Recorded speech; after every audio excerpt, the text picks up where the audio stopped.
Transparency, the longest-running talk show on cable television, continues to be of service for the information needs of the Negrense. Transparency, a no-holds-barred discussion of current and relevant events that are imbued with public interests. Transparency features interview with newsmakers, health, sports, tourism, education, among others. Transparency, a crusade against corruption, injustices, illegal drugs, and criminalities. Get involved and be a part of the solution to the unending problems of our society. And now, your host.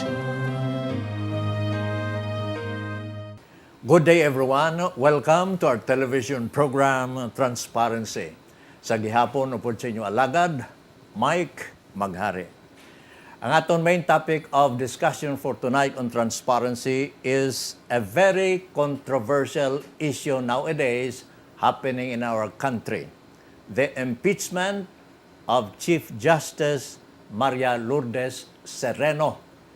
Of course, pagambalaman nato ning parte sa postponement sa palabuton nga barangay and SK elections, ang Bredco controversy kag iban pagid nga mga controversial issues sa malambutan lang sa aton tiyempo. Ang aton dinapit nga mga resource persons, mga kabyanan, mga cream of the crop sa lawyering profession, no? Ang aton una nga igapakilala mga kabyanan, ini siya ang anay ginpili nga presidente sang Integrated Bar of the Philippines, Negros Occidental Chapter. I am proud to present to you again on Transparency, Attorney Leopoldo Paul Siuco Jr. John, welcome back to Transparency. Thank you for having me again, Sir Mike. Sir Archie, may Okay, ang ato ni kadua nga bisita, a brilliant trial lawyer. Of course, the former counselor in the city of Bacolod. Possibly the next congressman, Attorney Archie Barebar. Attorney, Yes, welcome thank you. back. In the next millennium. Mga kabyanan, antes naton pagambalaning parte sa impeachment sa aton Chief Justice, allow me to greet ang Banwahanon awardee, Attorney Simplicio Palangka, no? Sami Palangka sang ika 95 nga birthday sang nagligad nga adlaw, no? Sa pagsaulog mga kabyanan ni Attorney Palangka sang ika 95 nga kadlawan sa Bacolod Pavilion Hotel and Resort, makita naton mga kabyanan on TV screen sa front page sang The Visayan Daily Star si Attorney Simplicio Palangka being greeted by Mayor Bing Lunardia, Mayor Francis Frederick Palangka of Victoria City, of course, Mr. John Alonte, kag si Mr. Willie Au, mga board of directors sang Bredco. Kag of course, ang presidente sang Bacolod Adventist Medical Center, nga si Dr. Hector Gallares Jr., nga ang aton Banwahanon Award, Attorney Palangka, nagdonar sang 70 milyones ka pesos nga gamiton para mga kabyanan sa pagpatindog sang isa ka moderno nga ospital nga makabulig sa hospital needs sa mga Bacolodnon, no? So makita nato mga kabyanan sa The Visayan Daily Star ining parte sa paghimo sang replika nga cheque, no? 70 million pesos nga ginakaptan sa mga opisyales sang Bredco. Of course, I made mention si Ray Bantog nga isa man ka opisyal sang Bredco. Of course, si Willie Au, kag si Dr. Hector Gallares, Sanday Merel Durado, si Rema Love Frasco, kag of course si John Alonte Jr. So, panamyaw kita, belated happy birthday sa kay Attorney Simplicio Sami Palangka. Sa sining mga tinion mga kabyanan ng atong paghambalan ning parte sa impeachment nga kaso sa aton Chief Justice Maria Lourdes Sereno. Kadamo sa aton nga mga kauturan ang gadampig sa kay Sereno nga hindi siya mag-resign, kinahanglan atubangon niya gid sa Senado sa impeachment court abe. Kag of course madamo sang mga nagasiling mga dapat siya mag-resign. In fact, mismo ang mga court employees, mga judges, kag mga associate justices sa Korte Suprema, daw kumpurme gid nga mag-resign na lang si Chief Justice Maria Lourdes Sereno. Now, diri sa Bacolod, nag-abot man si Chief Justice, no, ari sede sa auditorium or isa ka lugar sa UNOR. I understand that sa gymnasium bala siya, kag ato man to si Father Felix Pasquin, kag mga manunudlo kag estudyante sang UNOR, no? So, amo ni mga kabyanan ang atong pagkatalakayon, ang grounds for impeachment against our Chief Justice para masanagan ang tanan, ari ay, no, lipot lang ni. Ang una nga ground, Sereno was reported to have failed the psychological test for candidates of the High Court. Number 1 ina, no? Nga grounds for impeachment. And number 2, Sereno alleged to have committed culpable violation of the Constitution when she falsified a resolution in 2012. Sereno tampered with and altered the contents of the draft of TRO sent by Supreme Court Associate Justice De Castro on party list proclamation during the 2013 election. Number 4, another culpable violation of the Constitution when Sereno allegedly falsified an SC resolution which directed Executive Secretary Salvador Beldadia to submit complaint affidavits against 4 trial court judges allegedly involved in drug trade. Ang ikalima nga ground, Sereno did not truthfully disclose her earnings for winning a government arbitration case against Piatco in her SAL-N, amounting to 37 million pesos. Number 6, Sereno allegedly manipulated the short list of the Judicial and Bar Council to exclude Associate Justice Francis Hardilesa for personal and political reasons. Number 7, Sereno allegedly manipulated the shortlist of JBC for 6 vacancies at the Sandigan Bayan to accommodate her favored nominees. And number 8, lavish lifestyle. Purchase of bulletproof Toyota amounted to 8 million pesos and foreign trips abroad. Mga kabyanan, amuyad to ang grounds for impeachment against CJ Sereno. Ang aton nga mga resource person, unahon ta ang presidente anay sang IBP, kung sa walo ining again hambal naton din ang pinakamabugat diri or impeachable offense gidabi nga daw delikado si Chief Justice Sereno. Sa ginlawag ng kaginan, Sir Mike, walo ka grounds. Although I haven't seen the alleged evidence to support this accusation, but nonetheless, since impeachment is, I guess, a political act, as far as the Senate is concerned, being the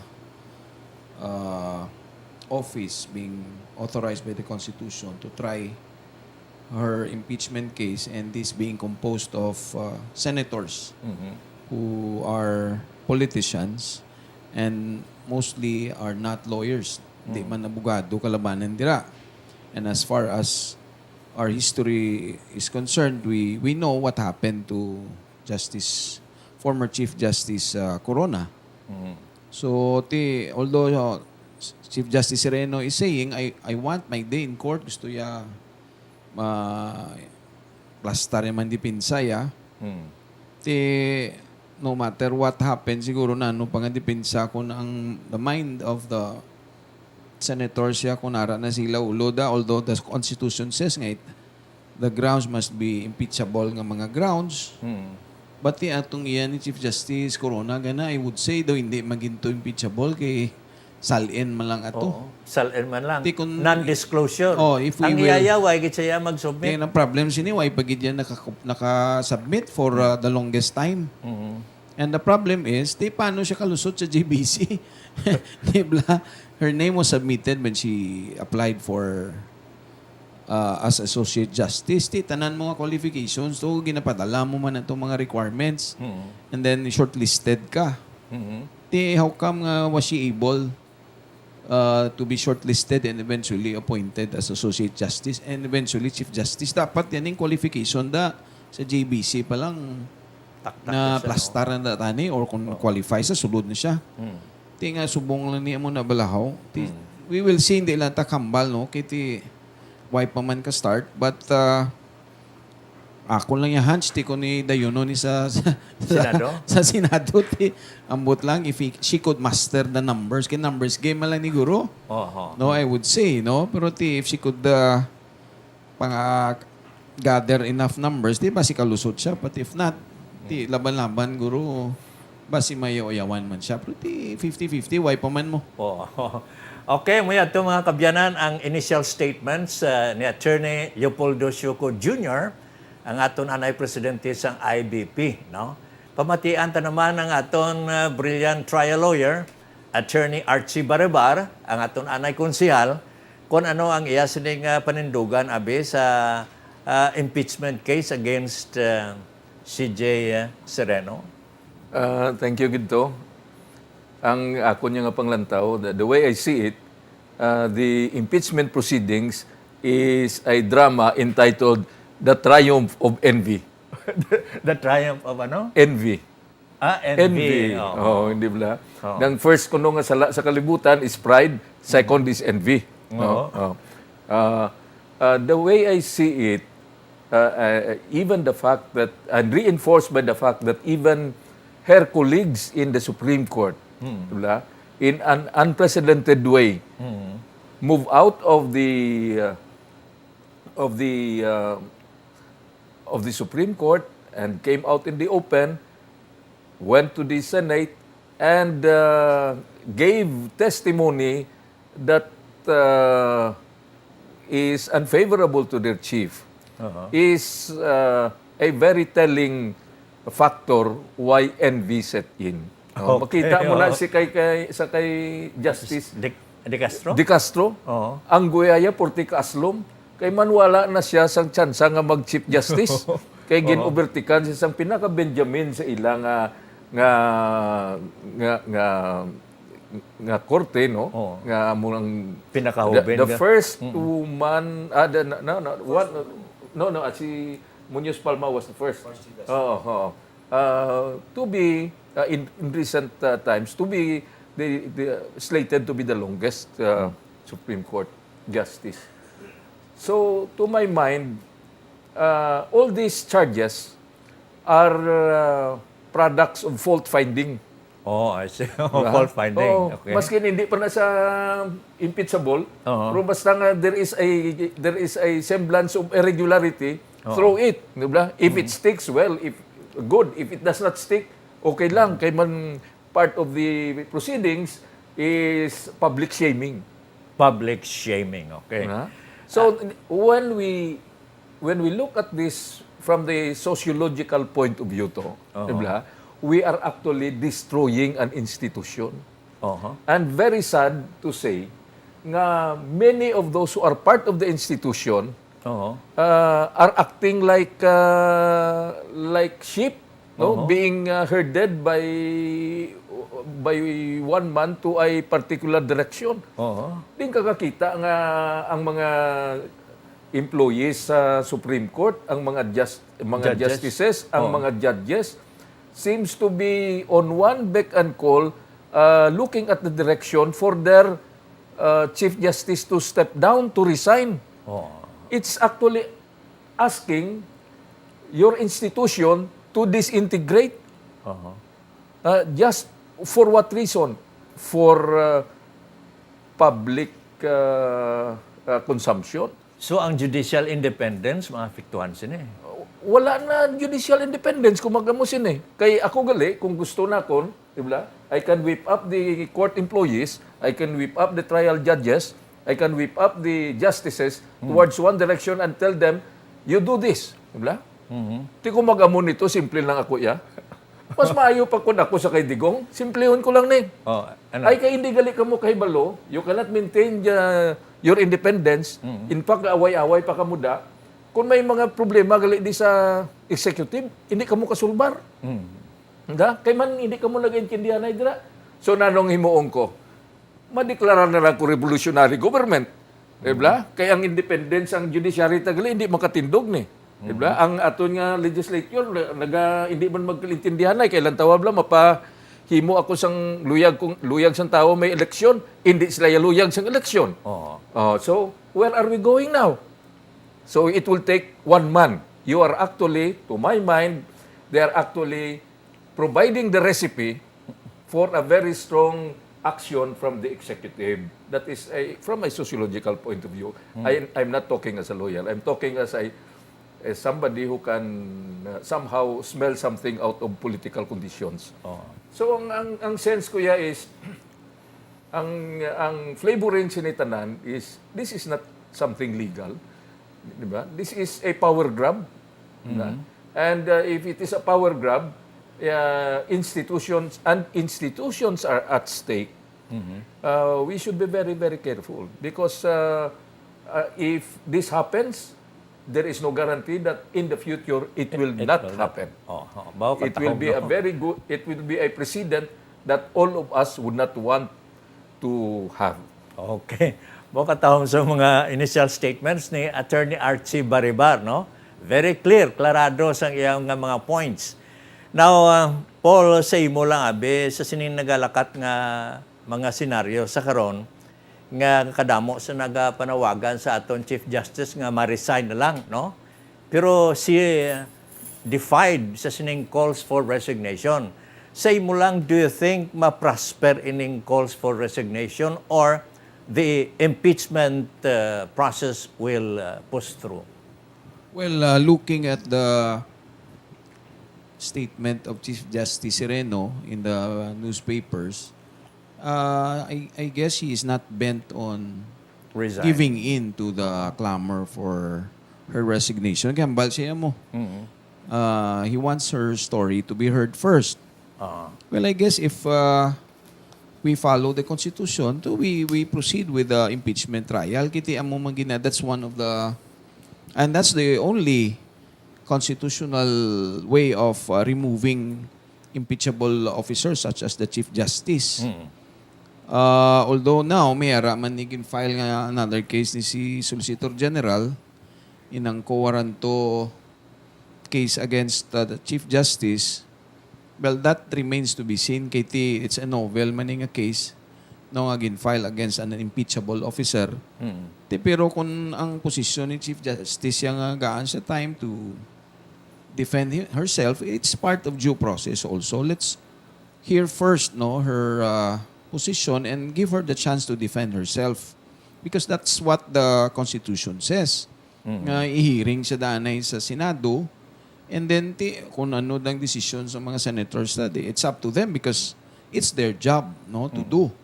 Pero kung silang i-shortcut or we do some other ways of removing her, though hindi man ang guro namin and amal ganin ni Sir Archie that would give a bad precedent, kinanglan kung ano da ang nakasaad sa konstitusyon dani, sundon talang anay. Kiti, Chief Justice niya, she's not an ordinary court personnel. Amo gani. Ang aton obserbahan mga kabyanan, damo sa mga tao nga luyagid nila pahalinon niya si Chief Justice Sereno. In fact, ang aton Solicitor General nag-file sang kaso ning warranto case bala, no? Co-warranto case. Anong pananawan mo si Attorney Archie Baribar ng parte sa co-warranto case nga luwas abi sa impeachment pwede pagid mapahalin si Chief Justice Sereno sa sining co-warranto case. Ang ako diya itong panglantaw, filing of a case that does not mean obtaining the results. Okay. Na? Oo. Nag-file siya sa co-warranto knowing fully well that at the end of the day, you cannot obtain the results legally because it will make our justice system, our justices who will resolve it, look very comical.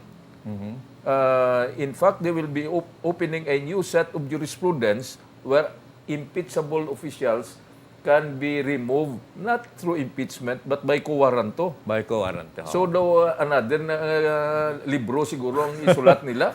Pero ang point is it's not really filing a good case. It's filing something so that there is an subject matter to be talked about.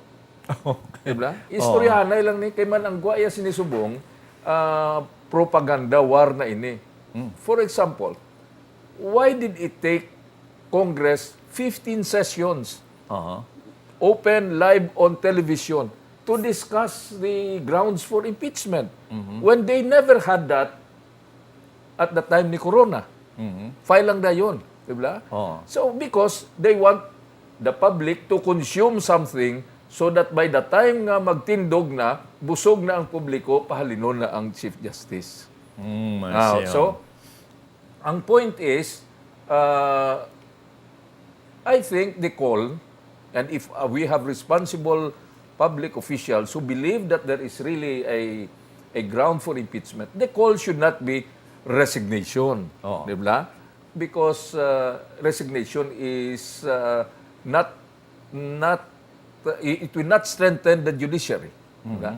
The call should be hasten the impeachment proceedings. Yes, so Diba? hasten. If you are an employee of the judiciary, if you are an employee of the Supreme Court, you should not call for resignation of your of those who are higher than you. You should call for the immediate resolution because you are supposed to dispense justice. What you are saying is, let us not dispense with justice, let us listen to public clamor. Or our public clamor should be listened to. Kaya kumagamo sina ang aton nga judicial remedy, kundi that is not a remedy after all. Diba? So, what we should do is, I think the more prudent thing to do is, at this point in time, call for an immediate resolution of the impeachment, call for impeachment proceedings or hearings day and night, 24 hours, 24/7. Okay. So that we can get over this. But if the her colleagues in the Supreme Court, 13 of them saying you should take an indefinite leave, it is as if they are saying go away. Go away. Diba? Dahil natabog na siya. If your court employees in the Supreme Court are saying resign, they are saying go away. Go away. Diba? When they say go away, it means let us dispense with our judicial proceedings, let us dispense with all the jurisprudence we have in the past, including all other jurisprudence in all other countries who are claiming to be democratic, and then just look for the microphone or to the television or to any medium or to the social media and see who is the loudest. Kundi ang guaya sinito, ang guaya sini nagbalik kita sa panahon sa aton Ginoo. Daw si Mana Santa man subong. It should remind us that our Lord was not crucified because of legal issues. He was crucified because of the mob. Now, do we have a mob rule inside the Supreme Court? It appears yes. Nga daw, ara na. Ara na. Tikon ako si Digong niya to, tapat din sila. There is now reason for an executive action which is strong-handed because our people, our institutions are being ignored. So, sa imulabi, Paul, do you think ma-prosper ini ang impeachment or resignation? What do you think? Tiyan mo na gani, as I was quoting the statement of Chief Justice Sereno, hindi siya mag-resign. Hindi siya mag-resign. So, probably ang next step is go through with the impeachment trial. Luyag mo na sa mga senators da. Kaya exposure naman na again sa TV. And it will be election time again next year. So I assume there will be graduating senators incoming man ang ibanda o takabalo. So showing naman sila eh. Supon ko lang sa kay kumpanyero, Paul, no? Which is very true. You take out the microphone, you take out the television lights, you take out the social media in this issue, I don't think anyone will touch it. And I don't think it will take that much time. So it appears that may mga social being man, pero ang point is you are destroying institutions. Muna, makatahong, no? Makita mo naton on television screen, no, sa headlines ng Philippine Star, ang mga empleyado sa korte, kag ang mga judges, to CJ quit, no? Amo ning ilang ginpayag.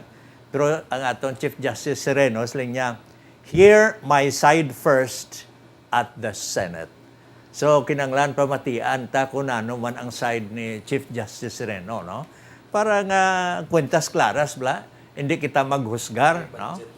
Mga kabyanan, hambala nato ning parte sa postponement sang barangay elections. Kaya ining parte sa impeachment ni ang mga developments ni mabalaman naton from time to time, no? Ang bala naton ning postponement sa election kay siling okay na, go na, pero karon daw lain naman, no? Ang bala naton na karon dugay after the break. We will be back in a moment.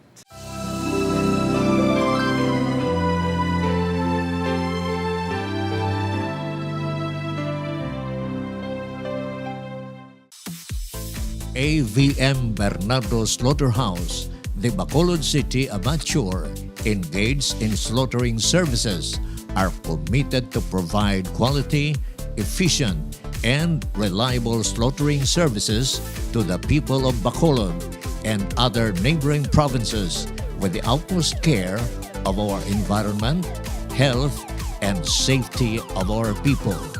For clean, fast, and reliable slaughtering, please contact AVM Bernardo Slaughterhouse at Barangay Handumanan, Bacolod City.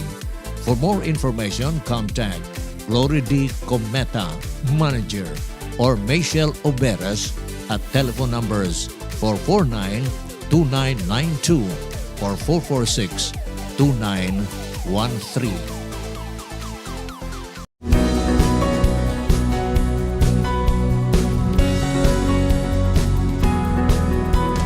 Glory of the heavens, bright and morning star, the color of your beauty paints the sky. Breaking through the darkness, you turn the night to day. You alone illuminate this life. So I sing, give you praise, and I live my life to glorify your name. You are the light that shines, radiant beauty of a king, power to set the captive free. Oh, you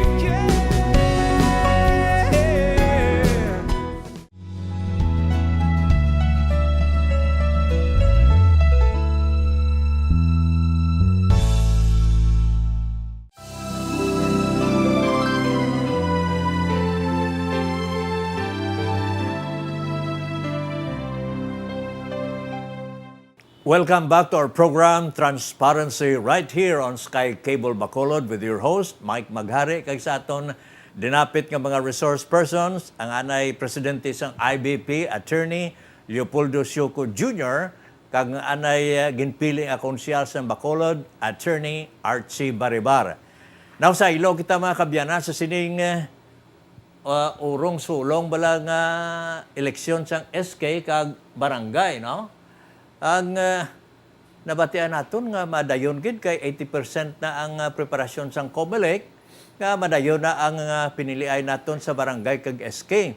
Pero sa nagligad nga adlaw, nabatian man naton nga ang Committee on Suffrage sa House of Representatives nagdesisyon naman by 72 or 17 to 2 votes na ipospon naman ang barangay election imbis nga May 14, October 8 na naman, no? Kay ang mayor nga rason nga ang iba naton nga mga barangay officials ara sa narco list kag may tsimpo bla nga ining imbestigahon gid sila para nga ining mga barangay officials naton nga mapilian hindi allegedly involved sa sining proliferation sa illegal drugs na kuno kadamo sa mga barangay officials nga protector sang illegal trade, no, sa droga. Now, conforme ka mo sini unahon tabi si Attorney Archie Baribar. Yes, Tono. Salamat, Gid. Ang ako niya nga lantaw, if that is the only reason nga ang ipospone ta ini, it might not be a good reason. Because kung ipospone mo subong ang eleksyon sa barangay just because you fear that the barangay candidates or barangay officials will be funded by drug money, Yes. then postponing it will just allow the drug lords to accumulate more money that they can support to the barangay candidates. Oh. Di ba? From May to October, they will have 3-4 months to go. to do business. And then whatever money they can have there, give it all on October. So I don't think that is a good reason. No, I think the way we should do, and also because if we consider na iimbestigaron mo ang mga public officials, mga barangay officials between Subong now and October, you will not get any results. You will not get any results because the one who is authorized to investigate administratively the barangay officials are the local sanggunian panlunsod or sanggunian bayan. May sanggunian bayan bala nga mahusgar sa isa ka barangay kapitan nga administratively liable siya for allowing drugs to flourish in his barangay. That cannot happen. That is against human nature. Especially because these members of the Sanggunian Panlunsod also are looking at 2019 elections. So what is the reason why postpone it to October if you cannot do something administrative against them? Amo gani, So wala mangyapon. Disbentaha mangyapon sa atong mga sangguniang bayan. So ako yato simple lang. Unless there is a law or unless there is a way of saying administratively I can hold the barangay officials accountable in 3 months time, na we will do that, no? For example, we will have an executive order saying that all barangay officials should come up with a list of validated reports on the drug status in the respective barangays. Within a certain period, 30 days, beyond that, you will be administratively liable. So, if that is very clear, even if the administrative proceedings will not be finished or will not prosper, dito sa idalom, mabalaan na sila nga sila gali nag-iinta sa druga or pabaya sa druga or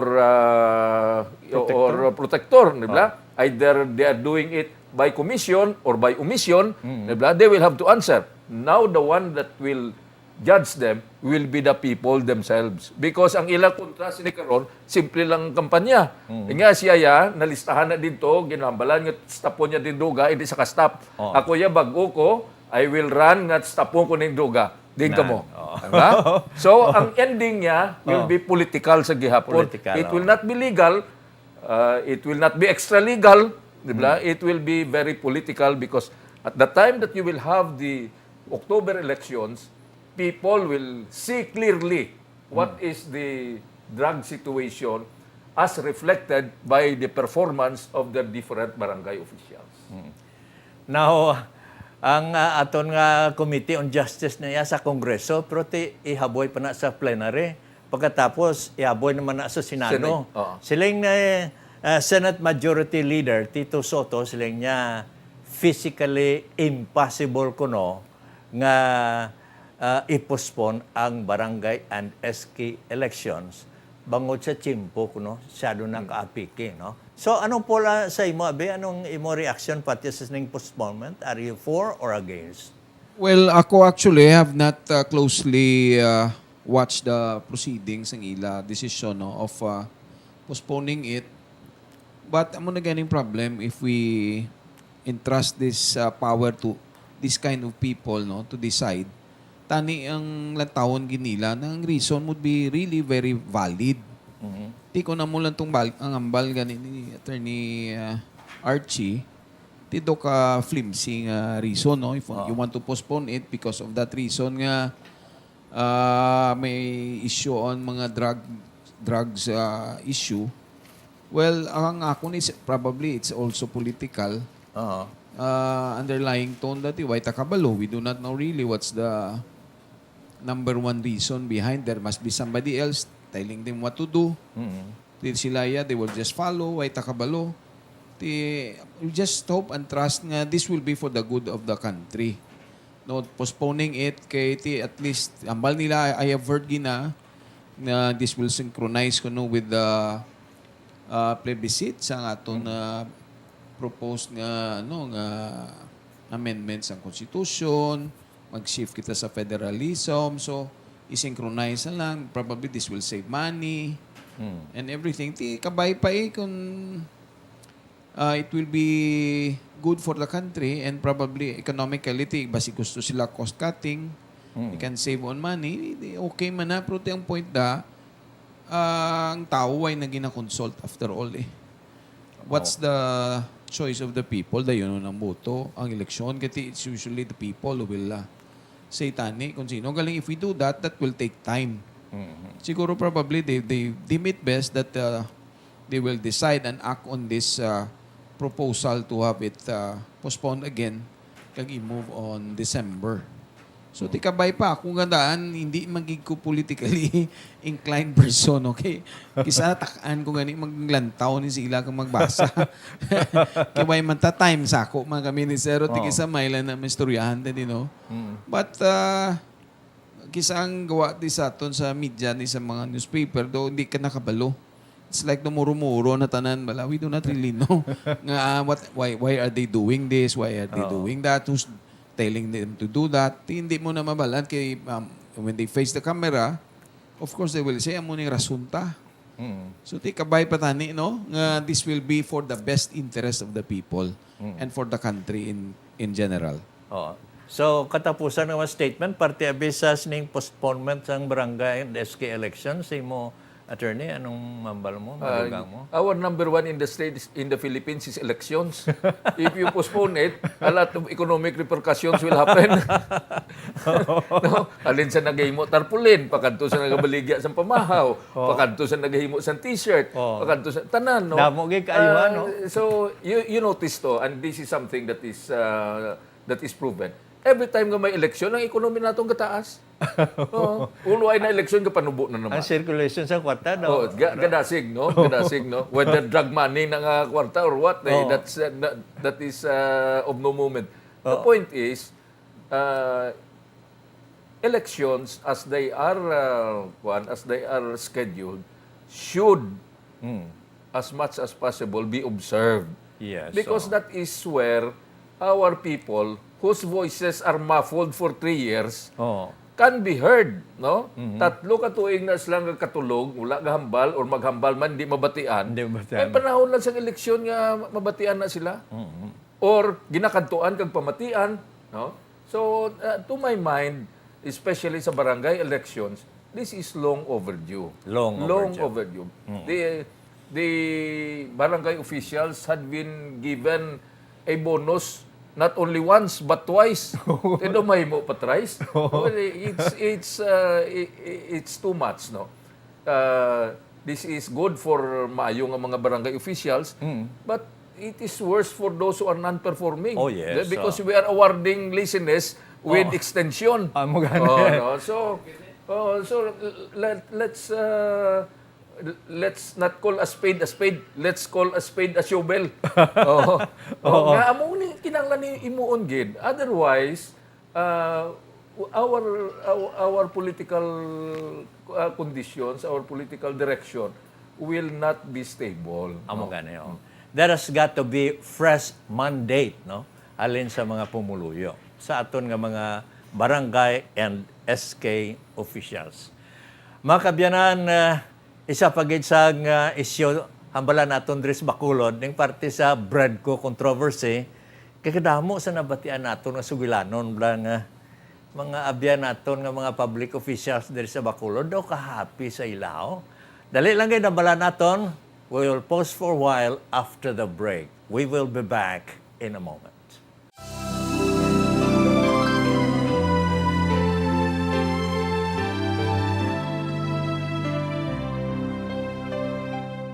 For all your hardware and construction materials, come and visit Well Trade Marketing.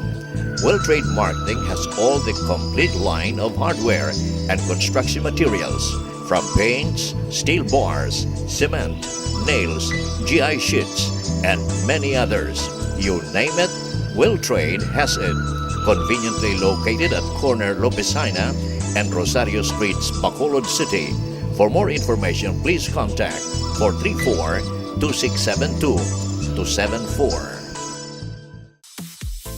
AVM Bernardo Slaughterhouse, the Bacolod City amateur, engaged in slaughtering services, are committed to provide quality, efficient, and reliable slaughtering services to the people of Bacolod and other neighboring provinces with the utmost care of our environment, health, and safety of our people. For clean, fast, and reliable slaughtering, please contact AVM Bernardo Slaughterhouse at Barangay Handumanan, Bacolod City. For more information, contact Glory D. Cometa, Manager, or Michelle Oberas at telephone numbers 449-2992 or 446-2913.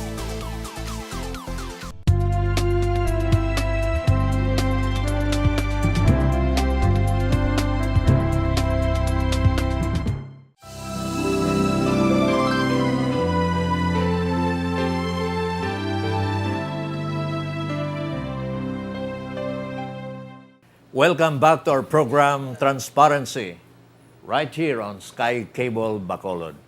Now, antes kita magatalakay sing Bradco controversy, no? May pila ka statements ang aton abyan, Attorney Paul Sioco, no? Parte sa sining barangay affairs bla. Anong observation mo, Paul? Anong mga serbisyo nga imo na agom abi sa barangay? Well, ako honestly, why gid eh? Kung sa totoo lang gid. Why, good. Firstly, probably because nga why man kuya ka pangayo bulig sa barangay probably. So, ako I don't see personally any relevance. Probably sa mga utod na yung kubos, amo na yung makabulig guro ang mga barangay officials tayo. Kaya in fact, gani may instance kisa nga why ko kabuto sa barangay level mo. I see. Oo nga, in the first place, ang ibuto ko dahil di man magdaog yapon. Kaya ang majority nga daog. Ang damo man pa rin, damo sa isa ka barangay bla. Practically, sa amon sa Mansilingan, ang barangay kapitan sila man lang na nagadaog ever since. Bata yan naman subong, ginagroom sila man lang na ever since. Daw may political dynasty yapon. Ang political dynasty starts from the barangay level. Pasaka na. Tutuod lang gid, no? Bisan barangay clearance, way gani ko dagakwa. To. Pero dyan ka, kaya nakalibot ka man sa kalibutan, abi sa ibang nga mga lugar sa states, Ano observation mo? May mga barangay man to? Away, tido. Diri mo lang na unique sa aton nga sa Philippine setup. Historically, iti isang una ang nagagovern sang aton nga mga panggobyerno, mga balangay nga itawag nila. Oo. So gin-adapt na naman lang na. I don't know ano gani ang rason gid nga agin institutionalize pa, may local government code pa gid gani subong. No, pero I mean ako personally, how much does it cost to have this barangay election, mag-maintain ka sweldo and everything? Tiinan sa other countries, particularly mga first world countries, why man gani sila barangay to? And then they're doing better than us. Kita sulilduhan ba nimo? It's part of the bureaucracy nga sulilduhan sa gobyerno. Kung sa mga kumpanya pa, corporation, basi overman na gani kung sipon. Damo ko sa lilduan. So, it's like having mga construction workers mo lang. Isa ka obrada, damo-damo, gatumpok, manotis mo na. Amo man pananaw ko kisa sa barangay. Pero I mean, may ara man guro nga maayo man sila mo obra, particularly sa mga politiko during elections, labanan sila man nagabulig na kampanya mo. Oo. Kaya po kita yung mga independent voters, so ako I don't see any personal benefit, Siguro sa mga pigado, tang mga utod, makabulig sila Oo. Bale, ang barangay ko non-political. Pero sa aton observation, political ka dyan kaya ginagamit man sa mga politiko. Pero mga kabyanan, ang matunog nga issue diri sa aton sa Bacolod, yung parte sa Bradco extension contract bla. Nga sa din, ang aton ng mga city officials diri sa Bacolod, daw kahappy sa ila nga na-extend nila ang kontrata sa Bradco for another 25 years. Pero 2020 pa to ma-expire. Pero pwerte ka temprano nga padayon, gin-extend abe. Anong take mo sini, attorney? Do you think this is for the benefits ng aton syudad, advantageous para sa syudad sa Bacolod?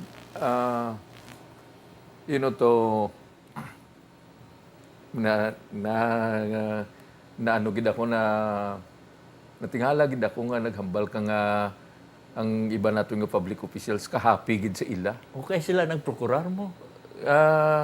Happy ka bala sina nga i-outlive ka sini nga kontrata? Outlive? Outlive ka.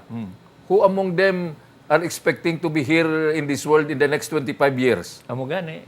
Bla? So, but the thing is, it will affect our people. Diba? Hindi ko kaintindi nga happy sila. Paano ka magpaskwa sa panahon sang Semana Santa? May mga best nga ang Pasko kaysa Semana Santa. That is the riddle which I think all of us can solve, Number one, wala pa na end ang kontrata, gin-extend mo na. Okay, why pa ma-end? Di ba? Ang gin-extend mo lang, ang supposed to be nag-end na. Yes. Di ba? Naturally. So, why extend something that has not yet ended? Amo gani. Big question. Okay. Why extend something for 25 years? Lawig pa? Di ba? When historically, tagpulo mo lang katuig ng ginatag sila. There was a time nga arap ako sa council, the way I understand it nga, 10 years lang to ang ginatag nga extension. Number 3, in terms of compensation, 6 million. is 6 million enough for A year, annually, for that kind of project when previous public officials had stated ang reasonable sa nila 17 million 17 million. a year. A year. Karon niya 6 million, nag-okay na. Nag-happy na. Happy na. Nadulaan ka sang 11 million, happy ka pa. Amo gani. It's something that bewilders the mind of citizens who are looking up with good faith sa ilang public officials. Diba? Normally, we would want to consider all their acts under a presumption of regularity. But if things are irregular, diba, will you still insist on presuming that they are acting with regularity? Hindi na Irregular. Irregular ang circumstances. Ang aksyon nila sa circumstances nga irregular. Regular? No. So now is the big question. Butang taabi. Kaysa 2020 pa na ma-end ang kontrata. Ang kontrata. Oh. Ang eleksyon 2019. 2019. Tanan abi karon nga man nagbuluto sa amo na kontrata alin sa mayor, vice mayor, tanan nga mga konsyales nga nagbuluto, nagkalapirde. Okay, nagkalapirde. What is the message? The message is our people do not like what they did sa Bredco. Na? Oo. Now, that means ang kontrata nga ina will be subject to a different view or a different action by the next administration. Most likely, base ang kontrata nga ina, i-rescind sang bagong administrasyon. Kay man nga, wala pa man 2019, wala pa na end, Oo, wala pa na gin-extend mo na. Oo. So you are precluding, number one, the city's opportunity to exercise its proprietary rights on that property because you have already abandoned it. Amo nga. Karon, pamangkot, did this particular contract, number one, is it grossly disadvantageous to the city? Disadvantageous? Disadvantageous? Okay. You answered that. Next question is this contract giving undue advantage to another party? Those are questions which our government officials now who have acted on this contract should answer. Diba?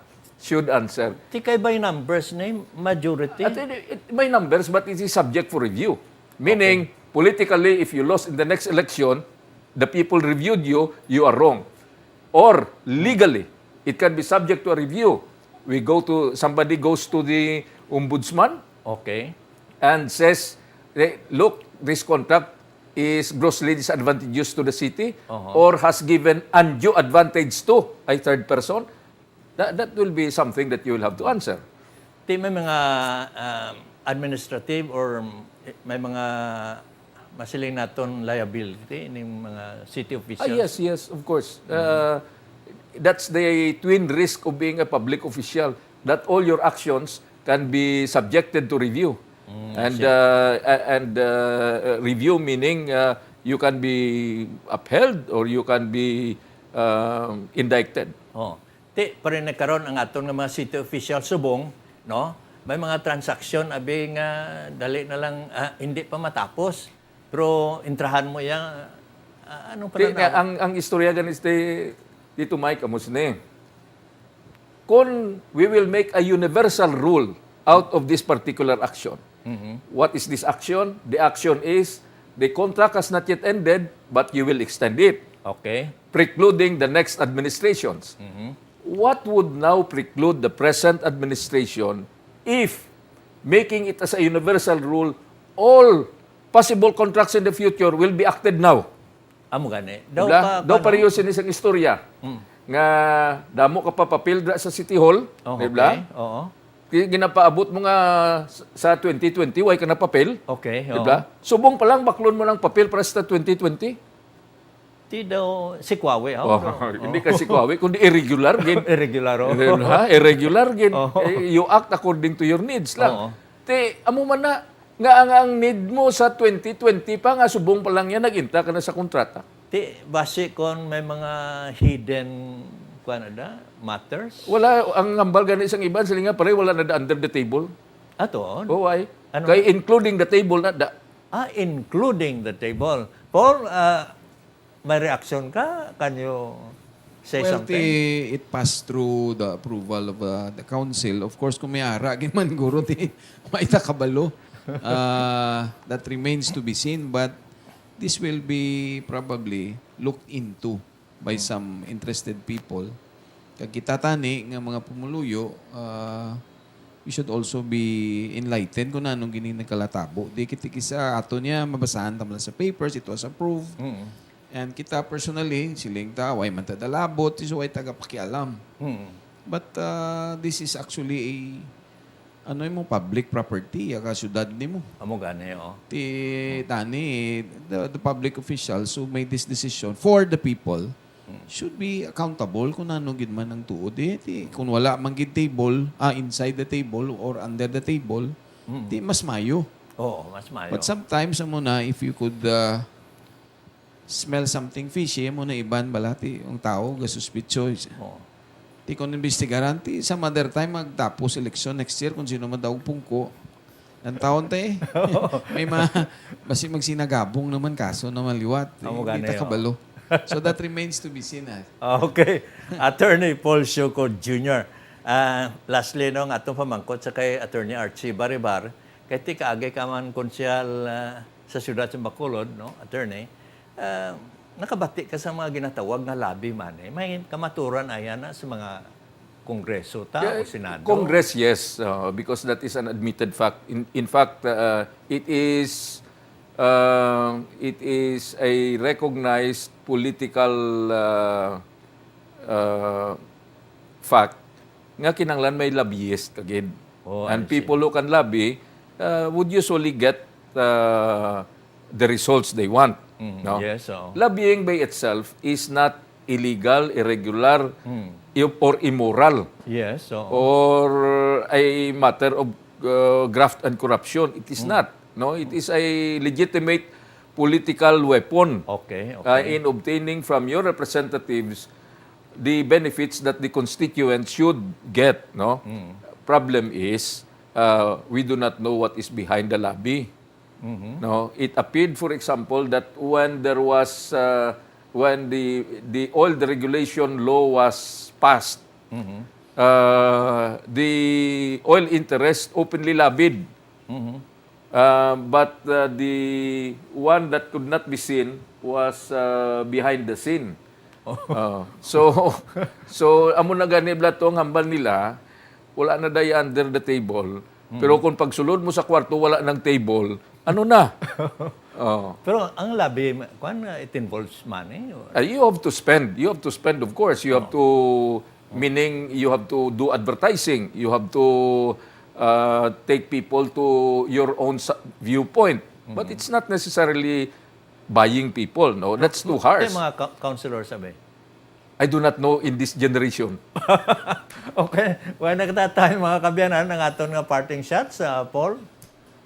Well, elections are fast approaching. Ang barangay ko no, sa October and hopefully the plebiscite and the local elections next year. So people should start looking at our possible candidates, mga government officials, how they act, and prepare kay kita. Sometimes we just vote without thinking, no? Especially analyzing what these people stand for.